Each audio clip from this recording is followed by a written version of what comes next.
Reviewing week one in college football here on SBR Forum Videos. We are talking with Steve, our featured college football betting analyst from collegefootballwinning.com. Steve says he wants to talk about Rutgers at Tulane. Now, this is a very interesting game. Tulane is a huge underdog. Tulane notoriously not a very good college football team, but it's an interesting team this year because they have a new coach who turned down a lot of more high-profile positions. And so, when I see a team like that as a big underdog, I tend to feel like I want to bet on them because this is a guy who's going to put everything into it. He's going to study the heck out of Rutgers and every team they play, and he is going to get the most out of their players. He could have played for LSU. He came from the Saints. I mean, he could have coached at LSU probably, or he won a Super Bowl with the Saints, and now he's coming to coach at Tulane, and now they're a huge underdog. So my sense is, Steve, you're going to recommend a play on Tulane. But the line has gone up from 17.5 to 20.5. I'm not sure why. I think that might be because there was a big injury on defense for Tulane. But I'm just thinking, big coach for Tulane. Rutgers, are they really that good that they should be a 20-point favorite on the road? I don't know, Steve. What do you think? Hey, I might surprise you, but I'm actually looking at Rutgers really? in this one and not Tulane. Really? But let me explain my reasoning, and maybe you'll see if you agree with me here. Yes, please. If we focus on the number, if we focus on just betting statistics, Tulane against the spread since 2003 is the second worst home ATS team in America. Mm-hmm. The second worst. So their home against the spread average since 2003 is 33.33%. It's horrible. There's only one team in the nation that's worse than that against the spread since 2003. If you do the, well, what have you done for me lately sort of thing, last year at home against the spread, Tulane was 1-5. So they are still just awful at home against the spread.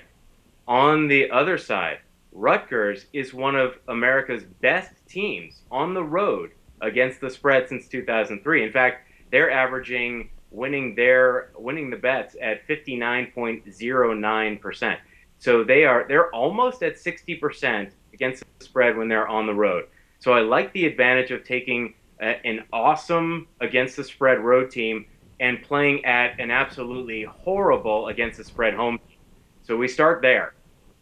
But you might be afraid of this large number since it moved from 17.5, as you mentioned. Yes. And now I know around Las Vegas here you can still get 19.5s as we are taping the show, but it looks like offshore it's moved to 20 and even 20.5 some places.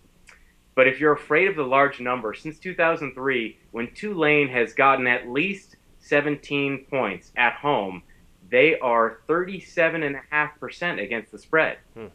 Even with a ton of points, they're still very bad. At the same time, Rutgers, since 2003, when they are 17-point road favorites 17 points or more on the road as favorites, they're a little more than 66% against the spread. So again, favors Rutgers and shows the real disadvantage to Tulane. So that's really the sort of betting data that I was looking at for this game. I know the public is betting them 75 to 76%, but as you and I talked about last season, this public is more sophisticated than they were in previous years. The public, sure. The betting public. Yes, absolutely. And the public was not wrong all that often like they were in previous years last year. So I'm not even afraid of that large public betting percentage number when it comes to this game.